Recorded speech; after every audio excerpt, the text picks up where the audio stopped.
Hello. Hello. Oh, hello, Joe. It's 4 p.m. in the UK. So welcome to the Retained Recruiter Show. My name is James.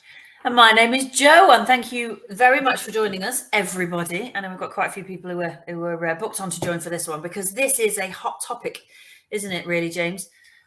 Yeah, I mean, it's, as we sort of just starting to creep towards the end of the year, people's minds, they can start, if they're not careful, they can slip into the Christmas party mode a little bit too soon and miss out on all the good things that you need to be doing to make sure you have a great 2023. So we've got a series of things that we're going to be talking about today, Joe, and I'm sure we'll diverge into a few of the topics as well. But let's just rattle off what we're going to be covering today. Why don't you sort of run through the key topics that we're going to try and cover? Yes, of course. So in this episode, we're going to talk about four things. Everything to do with, firstly, the key to getting deals over the line. I think in 2022, there's only about 3 weeks of it left, 3 working weeks left. So what could you do to try and add as much revenue to your deal board as possible? Secondly, we're going to then look at what workloads and tasks should we be focused on before we all close down for Christmas. Thirdly, how to build great relationships with candidates in a really candidate short market. So what can we do now that's going to pay dividends in the new year? And then following on to that theme really is what can we be doing right now to increase productivity and profitability for the new year and beyond.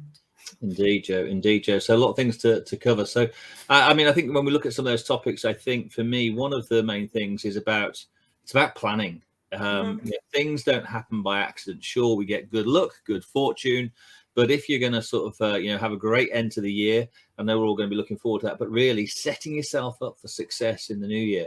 As we're, everyone's been talking about, we're entering that period of recession in terms of that way, and wherever you happen to be in the market, there may be some challenges there for all of us, but we've got to live with those and got to work around those. Recessions don't necessarily hurt you if you actually have a position in the marketplace and position yourself so that your clients understand where you sit in that organization.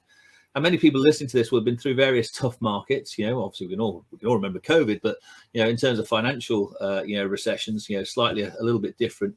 And it's all about making sure that you're positioned in the marketplace and can show the client what it is that you do differently. So differentiation is a key thing there for us as well.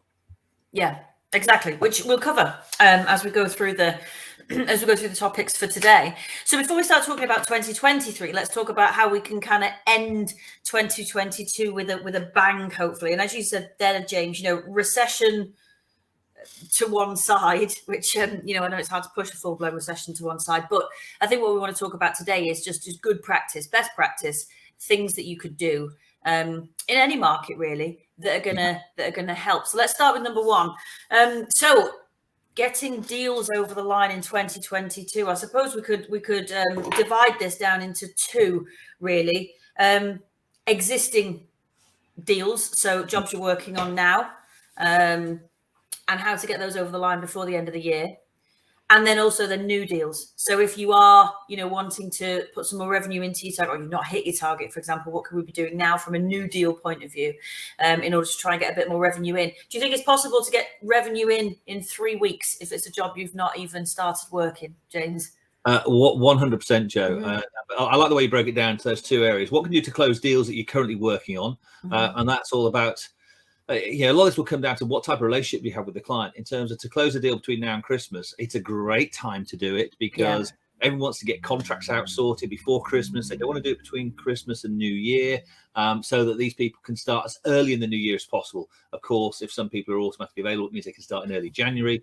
But even if you close a deal now, hopefully you get your start in February, March at the latest, depending on the notice periods, of course.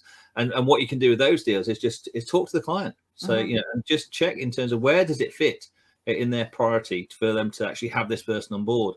And the timeline, this is one of those things we talk a lot about in training, Joe, when we talk with people, timelining it with your clients so they understand how long recruitment takes, because otherwise things just slip.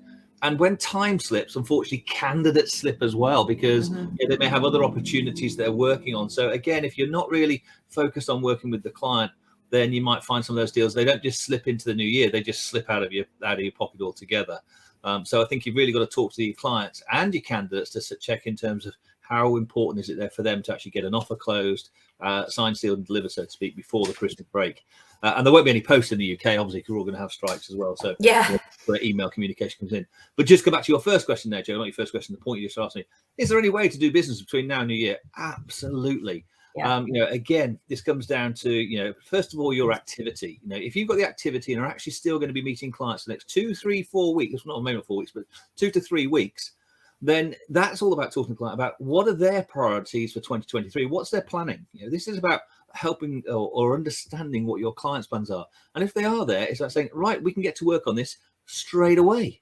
And we work a lot on retainers, and when the client retains you exclusively to do the work, you can generate revenue, not just a job order, but actually your revenue between now and Christmas. But what you got to do is you got to set yourself some plans. You got to set yourself some targets. How many meetings, and this is one of these things that we cover a lot, Joe, with people. How many business meetings do recruiters really have? It's often less than one a week, unfortunately. Now, of course, there's lots of telephone calls that might take place, but how many times are you actually meeting with clients to talk about business opportunities? And to do that, again, you've got to differentiate yourself from the market, but be able to talk to them about what are their hiring plans for Q1 and Q2 next year, Q1 and Q2, not just Q1 or January, because hiring can take 2 to 3 months. So I think we need to sort of explain that. I don't know what your thoughts are on it. Yeah, no, I agree. I think most of us are sat there with quite a few vacancies at the moment that maybe we've not been able to fill for a number of months, normally because of the fact that it's a candidate short market. But we might be sat there with vacancies now, and we might be scrambling around trying to work on all of them, and I like, you use a phrase a lot of the time that a lot of recruiters, most of the time, they're taking hopium, and maybe what you've forecast to come in December, do you actually know that? Do you know that that's going to come in, or are you just hoping that that's going to come in? Because actually you thinking it's going to come in December is fine, but there's 2 other people in the process that you need to make sure are in line with you. One is the candidate and one is the client. So I think you're right. Have anything you have in process right now, get on the phone, and I mean on the phone, not emails, get on the phone to your clients. Ask them talk them through their process. Where are we now in the process? How many more stages of interview? At what point are you looking for an offer? What can we do to incentivize the clients maybe to offer before Christmas? Things that we could put in place. Look for deal breakers, anything that could go wrong. Who's going away between now and Christmas? What days can't they do? What days can they do? Try and get interview slots booked in advance with your clients. Have that conversation with all the clients that you're working with, all your live vacancies, because at that point you can then start to prioritize what you work on over the next 3 weeks. Obviously, if you know that it's a vacancy where there are very, very few candidates, then maybe that's not as much of a priority as another position where you think, actually, I already have an existing shortlist. I have a network I can reach out to. We're going to talk about how to find candidates in a minute. But I think really start to prioritize your clients based on urgency and commitment. How business critical is it that they recruit before Christmas, or at least get the deal signed before Christmas? And how committed are they to task, and then start to prioritize your vacancies. And I would say the same thing with candidates as well. Any candidates you've got in process now, where you've been working with them for maybe the last 2, 3, 4 weeks, always double check if anything's changed. Our priorities tend to change the closer we get to Christmas. Now we're in this sort of recession. I like to sort of whisper it because sometimes I think we manifest things in our industry that maybe weren't as bad as they could have been. So yeah, I think talk to your candidates as well. What are their thoughts in terms of getting the offer on the table before Christmas? The other thing as well, deals before Christmas, is any candidates you've got that are available and that are committed. So again, urgency and commitment, prioritize your candidates in the same way. Start marketing them out, get on the phone, introduce them to your clients. If you don't have any vacancies, you can create some. So you can take your candidates out to market and you can start knocking on those doors with clients. Yeah, I think one of the other things that you can do between now and Christmas, Joe, is it depends on your relationship with your client. But if you've got a client that you've done some decent levels of work with in 2022, do a service review with them. Yeah. So set yourself some targets so you actually sort of go back to, because it's a nice soft opener. You're not going in saying, can I have some jobs? So it's just about saying, what I'd like to do is just assess our performance, how we believe we perform for you, but to get your feedback from you and your colleagues about the way that we've worked with you, and also then to see how we may work even better with you in 2023. So what I'd like to do is just grab half an hour of your time just to come and do that. Now you've got to plan what you're going to talk about. You've got to have, you can't just be one vacancy you had back in March. That's not going to be a really service review there. So if you haven't got those type of clients, then obviously you're not going to be able to do those service reviews. But they're great ways if you've got key accounts in your business that you're working with. I was talking to one of our clients today who he's actually going to come on our show next week, Joe. Chris Dickinson from the Advocate Group is coming with us next week. And Yeah, he's a big fan of all of these activities because obviously he works with many key accounts. He's going to share some of the details next week about how he's grown those accounts. And it doesn't happen by accident. It happens through planning. You've got to have a strategy of what you're going to do. If you're just living on hope, as a great golfer Gary Player once said, the more I practice, the luckier I get. Same for us. You're going to get lucky if you put the effort in. So put the effort in to get your business development there. Think about what you can do on the marketing side. Yes, there's the Christmas card things, but on strategic business issues, start to think about what can you say to your clients now that's going to get them thinking, so that you're setting yourself up for a call in the new year if you can't get it before Christmas. Who are you going to add to your database, your list of people that you want to reach out to? We're big fans of the Dream 100. If you don't know what that is, look it up. Dream 100, guy called Chet Holmes. So have a look, read his program. He does programs on it as well, but that's really about you honing in on your niche, your market, where you can really focus in and zone in on your clients. So there's so much that you can do in this period between now and Christmas. And it's one of those great activities because you've probably got a week, depending on what markets you're in, but for many of us, we've got a week when it's dead. If not 10 days really, from pre-Christmas just to the new year. So we all take a breather and a break, which is fantastic. But you've got to get yourself positioned so that you don't just get into January and hit a cold front because you didn't do your planning. Yeah, exactly. That's not what you want. You don't want to be coming into work on the 4th of January or whatever it is and going, right, what am I going to do this year? Because if you can see the bandwagon, then you're already too late. Everything that you're doing in this next 3 weeks should be to make sure that when you hit your desk in January, you come out the blocks first. One of the things you said there really struck a chord. I think your service reviews, definitely 100%. Please don't be afraid of doing service reviews with your clients. Be realistic. Not all the feedback they give you is going to be amazing. But the beauty of a service review is, A, if they give you good critique, it means you can refine your service. B, if they give you testimonials, you can then use it in your business development to find more clients. But C, the whole process of consulting with them and asking their opinion and asking for their feedback is going to help you to build a relationship with them. So I think point 2 we were going to cover then is what tasks, workloads and tasks should you focus on. I think, we've looked at some of those already. So your BD tasks, part of every day needs to be business developing new clients, either to bring in very quick win business now, or like you said, those retainers, giving clients an incentive to close on a vacancies now on a retainer that even maybe you're going to be filling in the new year. So that's always good because obviously you're getting a proportion of that up front. So your business development activity, candidate generation, we're going to talk about in a minute. But the other one is it's this client advocacy, isn't it? So service reviews is a great way of doing it.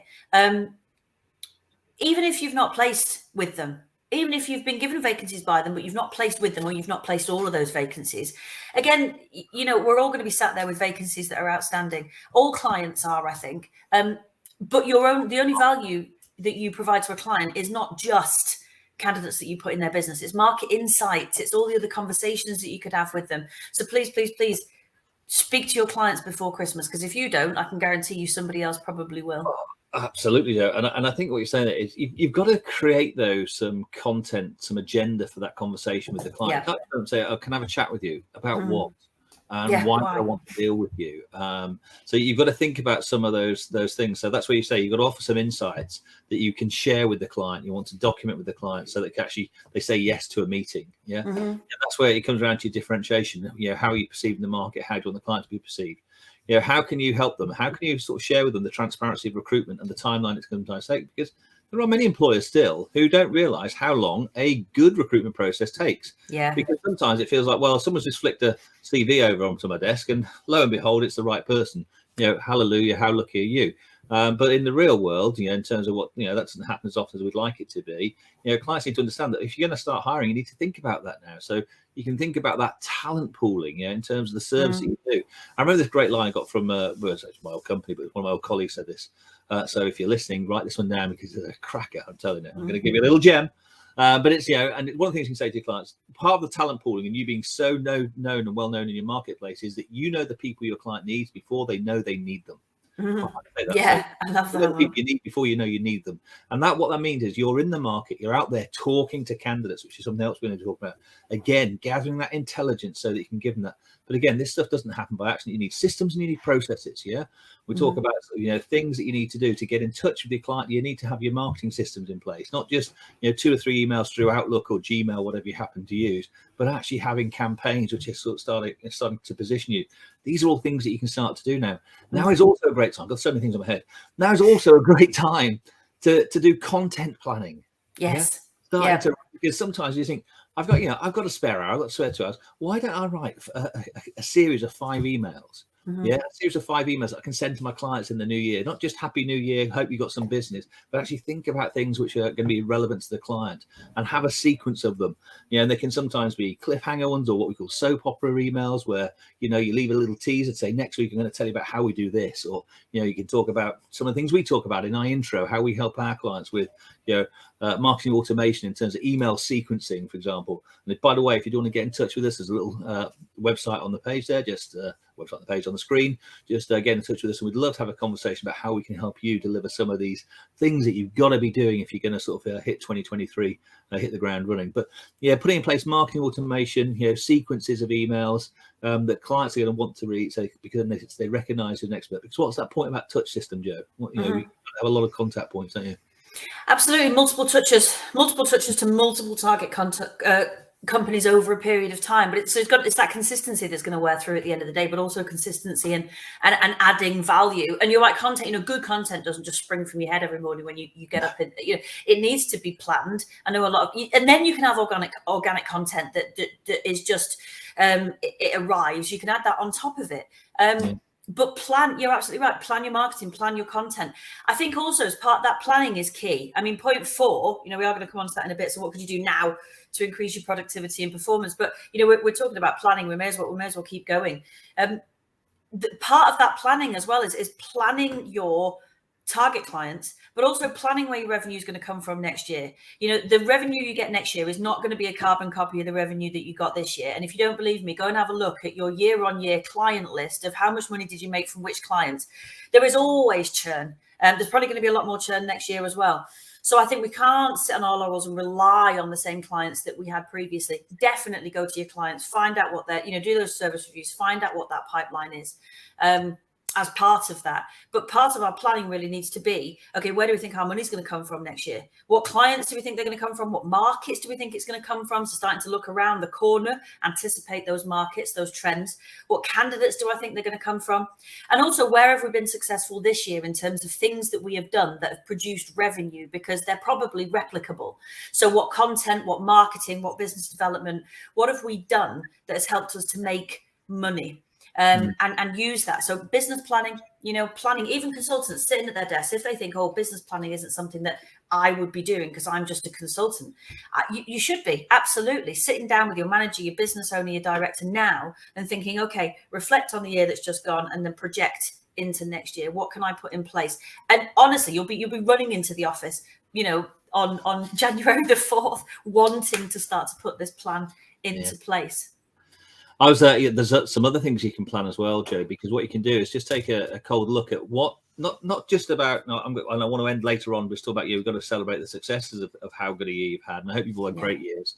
But also, you've got to look at, where did I go wrong this year? What could I have done better? And I was talking to one of our clients who we do some training coaching with out in Singapore.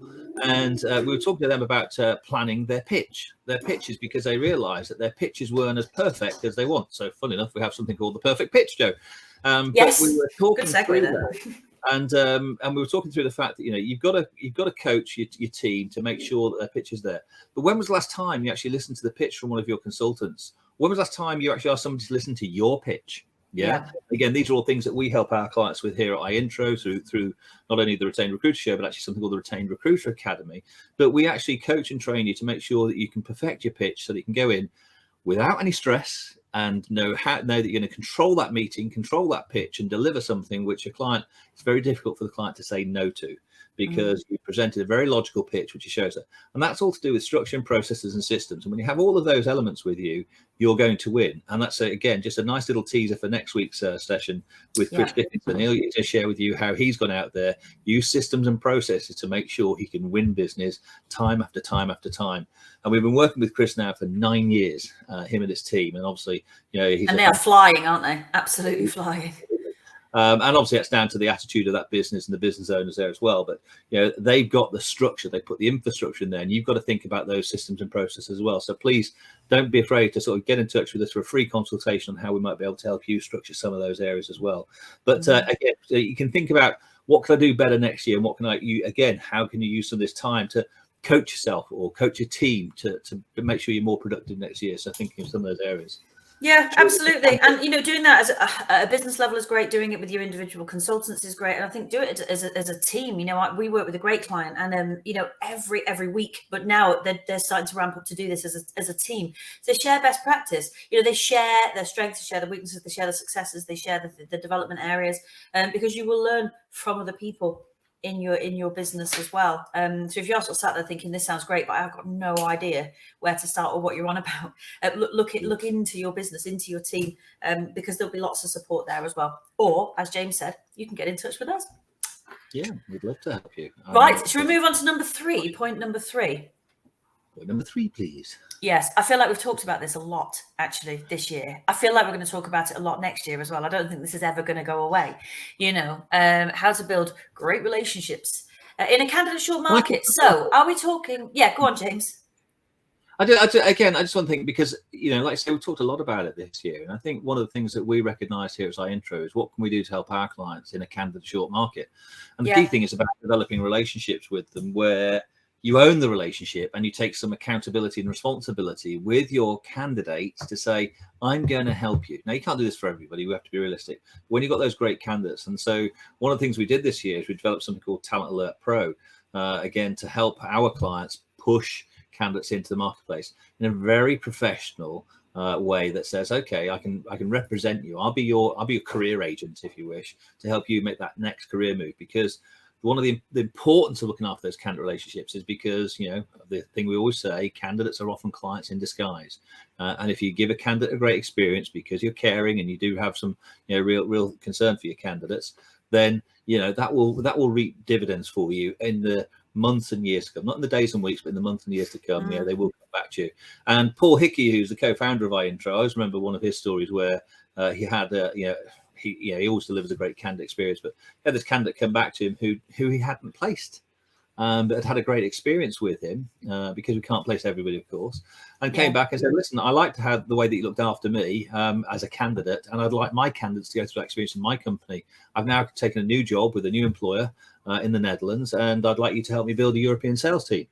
And that ended up being a couple of £100,000 worth of business from just looking after candidates. So what can you do to build great relationships is offer them something, show some concern, show some compassion. Many of us who are probably listening to school think, well, we're probably not in the job market very often ourselves, because you might be running your own business, in which case you don't feel the pain or the angst, particularly at this time of year. If someone's looking for a job, or it's just been made redundant, or something's happened in the organization. And it has happened to me once before at Christmas back in 2006. And it's a really emotional and stressful time as we come into it, because you think about, am I going to be able to pay the mortgage in January and February and all those type of things? So take some time with the candidates and see how you can help position them into their next employment. And even if you don't place them, they will remember you as one of the good guys. So I hope that's some of the things we can do. So just think about what you can do for them. Bit of coaching, bit of counselling. Obviously you can review their CV for them if that's all they want, but actually see if there's anything you can do just to position them in the marketplace. And that's where we can help with something called Talent Alert Pro. Yeah, absolutely. And differentiate yourself then from, the recruiters who are just still trading in CVs, two bits of paper to try and present you to what could be your next biggest career opportunity, which is very, very kind of 20th century, isn't it, really? Palmer makes a good point in the comments as well there. He says you can't make it as a wandering generality. You need to become a meaningful specific. And again, I think that comes from identity and belief as well. Again, if you're sort of sat there and thinking, well, I don't really know how to add value to clients unless I'm sending them candidates. Again, there's all sorts. There is a lot that you could be doing to add value to your clients. And so, you're not failing because you're not filling their vacancies. Every job is a fillable job, providing it's a fillable job, and it's your job to make it fillable. So if you are struggling, if you're struggling, anyone would struggle, go back to your clients, start thinking about solutions options, starting to look into the margins, starting to flex those jobs out, look at how you can maybe help them to identify somebody that they might not have considered before. It is a tight market. So, I think we need to be educating our clients.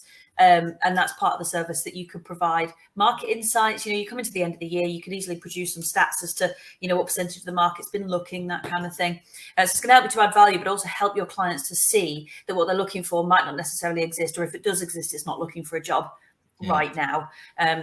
So lots and lots of things like that we could do in a candidate short market.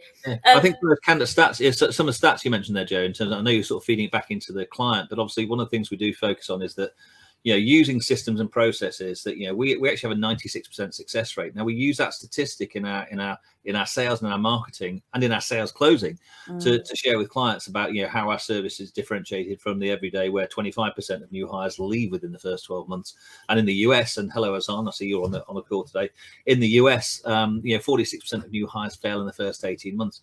But what does that mean to a candidate? Again, and one of the things we can say to candidates is, because we've got such a high success rate using our processes and methodology and the way that we look after our clients and our candidates, if I share with my clients a 96% success rate, what does that mean to you as a candidate? Well, it means there's a high probability that if I put you forward for a role, you're going to enjoy working in that company, you're likely to succeed, and therefore it's going to be a great career move. And again, these are where you can add benefits to the candidate experience that other recruiters don't do, because they really do just sort of, splash them around, like confetti and some things. And I love, Plowman's also brought that reference in from Jerry Maguire, Ambassadors of Quan. How can you say it? I don't think Rob Tidwell says it, or Jerry Maguire can't quite say it, and me neither. But again, it's just that, show them love in terms of some respects. Show them that you care. I think that's one of those bits. Yeah, and it will pay dividends, won't it? I know instant gratification and all that, and you might not be able to see the money at the end of it right now, but we are talking about what to do before Christmas in order to bring you more success next year. So I think we've got a few minutes left. Let's talk about point 4. So point 4 on there. So what can I do now to increase productivity and performance beyond the new year? And we were talking about this a bit earlier on as well, weren't we, James? And a good Stephen Coveyism right now is do something today that your future self will thank you for. Yeah, I love that. So a lot of what you can be doing in the next 3 weeks and beyond. Remember, I mean, for those of us who are absolute workaholics and are passionate about our jobs, there's probably a week in between Christmas and New Year as well, when we are maybe in the office or at a loose end, or eating all the chocolates and cheese in the house and feeling sick. It's a very good time to, again, just reflect and to think about putting a plan together. So I think planning for the new year is a really key thing that you could do to help to make sure you get out the blocks as fast as you possibly can in the new year.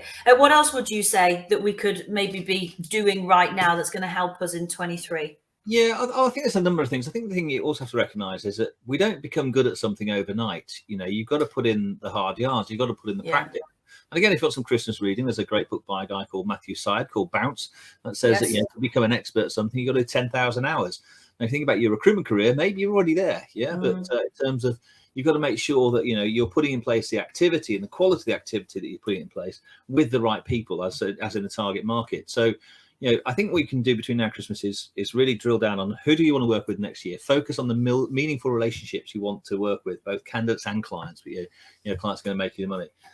In terms of spending time with clients who value your service. So again, you've got to have that service proposition. You've got to put it out to them. Again, as Palmer puts in some of the notes, the reality is clients are just like us. They're planning their business now as well. They've probably already done it. And if you're not in that planning process, then you're just going to get the little snippets that come your way rather than being part of that. And again, for those of you already into key accounts, you'll know this very much. You've already been part of that preparation process. Keep on top of the market. Be aware of what trends are happening in the marketplace. You can share with your clients. Just sharing, again, come back to that touch system, just sharing little pieces of information that you see. It's better to say to your client, I saw this article and thought of you. You might have already seen it, but in case you haven't, I think it's fascinating what's happening with X, Y, Z, something like that. Again, that perfection of your business meetings, putting in place the practice with you and your team to make sure that when you go in there, and I do mean practice, role play with your consultants, with yourself, with someone like us, because we'd have to do that. But if you've got your own business coach, practice what it is that you're going to say to clients. You can't just walk in there.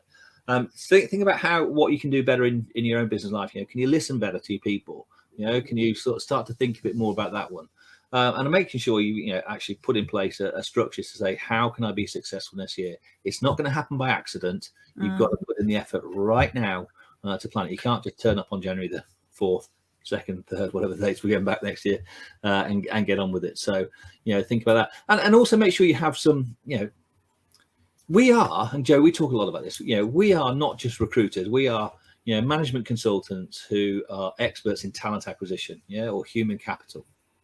And we've got to share that with our clients. We've got to have that belief in what we do, because we can show clients that this is what we do for a living. Your job is to run your multi-billion pound company. My job is to sort of perfect the art of actually putting the right people in place into your organization. I interview people daily. I negotiate contracts daily. I can help you with all these aspects.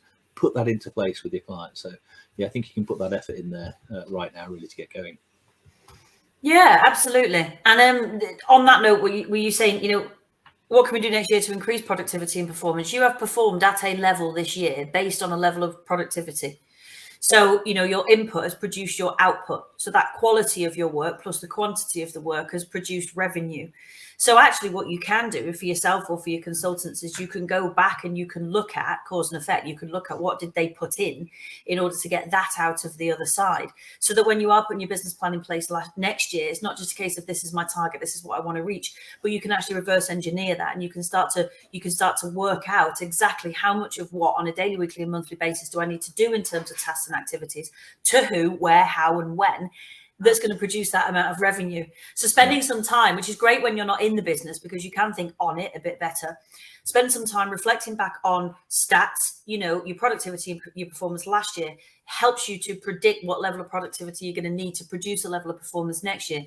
And hey presto, you've pretty much got a blueprint. It's an ideal blueprint. Things can go wrong, providing that, you are the constant in it. So providing your quality remains the same, or indeed improves, that's something else you mentioned before, providing that we stay the same or we improve, we have a bit of a formula for success then, which isn't just sustainable, but it's replicable, and you can increase it as well. That's how this business came about in many ways, because Plowman and Paul, the co-founders of the business, were looking at their business. They're doing some analysis of the business and realizing they had a number of inefficiencies in their productivity to do with how much time they wasted with, just a vacancy for a vacancy's sake. And from that, the methodology and process that we put in place to our intro were born. Joe, we've rattled through an awful lot today. I think I've been speaking a million miles an hour. So 30 minutes. Yeah, sorry if I've spent that. But I just want to signpost you all to come back next week for our final show of 2022, and we'll be with Chris Dickinson, the very first client of our intro, the guy who's actually probably done more business than any of our other clients for obvious reasons with the iIntro platform. But he's going to share his experiences of what he's done, and maybe you can pick up some tips from that as well. So if you've been with us today, we do appreciate it. We do hope you can come back next week. And as I said, one of the things we wanted to wrap up with is, don't forget, in all that planning stuff that we're talking about, don't forget, in case, next show is going to be like next week's show is different, don't forget to celebrate your success in 2022. It's always good to celebrate those, and look after yourself and your teams as well. But I look forward to seeing you next week. So, anything else to add before we go? No, that's it. Last week, last show of the year, James, Christmas hats, I believe. We must be festive and merry. Small amounts of tinsel required. If you can find mine, Joe. Okay. Yeah, good. Well, listen, it's goodbye from me. And it's goodbye from me. So see you all next week. Thanks a lot, everybody. Thanks for watching. Bye-bye. Bye. Thank you.